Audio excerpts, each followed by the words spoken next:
So today we are discussing question 3 of lead code contest.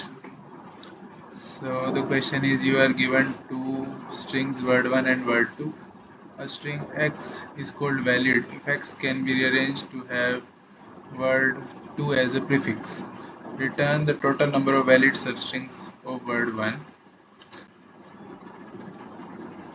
तो हमें word 2 में characters दिए हुए हैं, स्ट्रिंग दिए हुए हैं, तो हमें ऐसी सब स्ट्रिंग्स निकालनी है जो वर्ड 1 में प्रेजेंट है और उसके अंदर वर्ड 2 के सारे करेक्टर्स हैं, क्योंकि तभी हम उसको रीअरेंज करके उसका प्रीफिक्स बना सकते हैं। तो हमें बेसिकली ऐसी स्ट्रिंग्स देखनी है, ऐसी स्ट्रिंग्स काउंट करनी है जिसमें सारे करेक्टर्स हों जो वर्ड 2 में है। तो जहाँ पे भी हम फ्रीक्वेंसी या ऐसी कुछ वो आती हैं, तो सबसे पहले तो हमें एक मैप बना लेना चाहिए।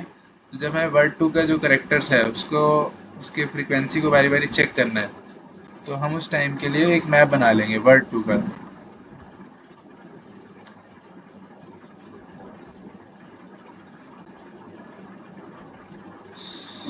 So this is the frequency map of second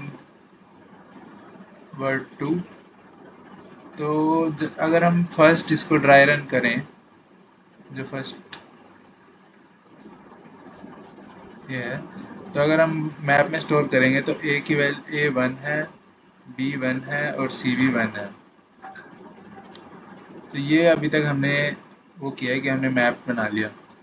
और जब हमें चेक करना है, एक ब्रूट फोर्स अप्रोच तो ये होगी कि अगर हम हर एक सब स्ट्रिंग निकालें और हर एक सब स्ट्रिंग को फिर चेक करें कि उसमें ये है या नहीं। तो अगर हम ये सोचते हैं कि अगर हर एक सब स्ट्रिंग बनानी है, तो हर एक सब स्ट्रिंग बनाने में ही n² टाइम लग जाएगा, जिसमें n है वर्ड 1 की लेंथ। तो n का जो वो दे रखा है वो 10⁵ दे रखी है। तो अगर हम 10⁵ में n² का सॉल्यूशन सबमिट करेंगे तो पक्का TLE आएगा। तो हमें या तो कोई n log n या O of n में कोई सॉल्यूशन ढूंढना है।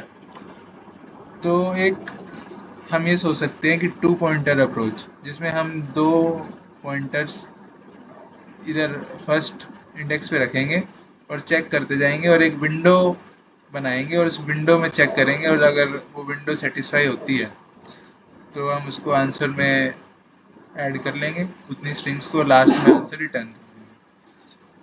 तो इतना हमें अभी तक समझ में आया। तो सबसे पहले हमें क्या करना है, 2 वेरिएबल्स बनाने हैं, स्टार्ट, और उन दोनों को ही फर्स्ट इंडेक्स पे रखना है।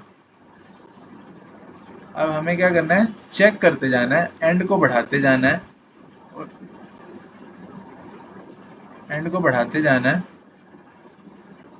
और साथ साथ चेक करते जाना है। तो अगर हम इसमें देखें BCAA,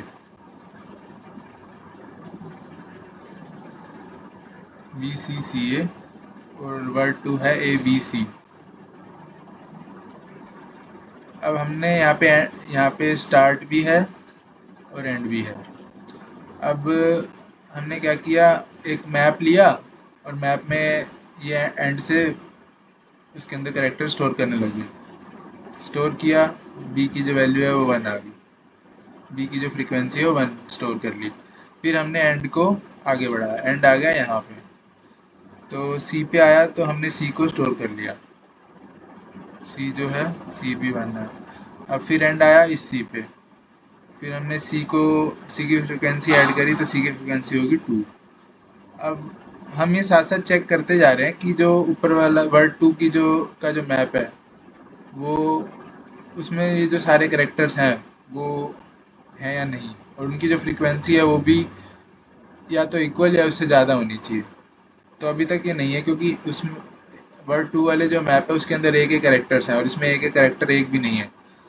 तो जब हम एंड पे आए इस पे, तो ये हो गया, इसका भी जो फ्रीक्वेंसी होगी वो 1 होगी। तो अब हम ये चेक कर सकते हैं कि ये जो मैप है और इसमें इस मैप में जो फ्रीक्वेंसी है कैरेक्टर्स की वो या तो ज़्यादा है या फिर बराबर है, तो ये एक पॉसिबल आंसर हो सकता है। तो ये जो एक स्ट्रिंग है BCCA पूरी, ये एक पॉसिबल आंसर है, तो इसलिए यहाँ पे जो आउटपुट है ये इसका 1 है। सो अगर हम सेकंड वाले को ड्राई रन करेंगे तो पूरा अच्छे से समझ में आ जाएगा। ABC। तो फर्स्ट वही कि हमने ये मैप बनाया, A का 1, B का भी 1 और C का भी 1। अब हमने यहाँ पे स्टार्ट और एंड कैरेक्टर रखा, स्टार्ट एंड। हमने यहाँ पे चेक किया A को मैप में डाला, 1 हो गया। फिर हमने क्या डाला, B को डाला, 1 हो गया। C को डाला, 1 हो गया। अब ये और ये मैप जो दोनों है ये बराबर हो गए, तो मतलब ये एक स्ट्रिंग है। जब एक ये स्ट्रिंग हमारा पॉसिबल आंसर है, तो आप ये सोचो कि इसके आगे वाली जो स्ट्रिंग्स है वो अपने आप आंसर होगी, क्योंकि यही जो अगर पॉसिबल आंसर है, तो अगर हम ये लेंगे, ये लेंगे, ये लेंगे, ये वाली स्ट्रिंग लेंगे, तो अब ऑटोमेटिकली पॉसिबल आंसर होगा। तो इसलिए हम एक आंसर तो हमारा ये स्ट्रिंग है, अगर हम आंसर लिखें तो एक तो ये स्ट्रिंग है और उसके आगे वाली जितनी है वो भी एक इसका वो होगा। तो आंसर प्लस इक्वल टू जो आगे बचे हुए हैं, तो ये n माइनस एंड, क्योंकि एंड यहाँ पे होगा उस टाइम पे। तो n है 6, एंड है 2। तो अगर हम इसको ओमिट करना चाहें तो हम सीधा आंसर लिख सकते हैं, answer plus equal to n minus and.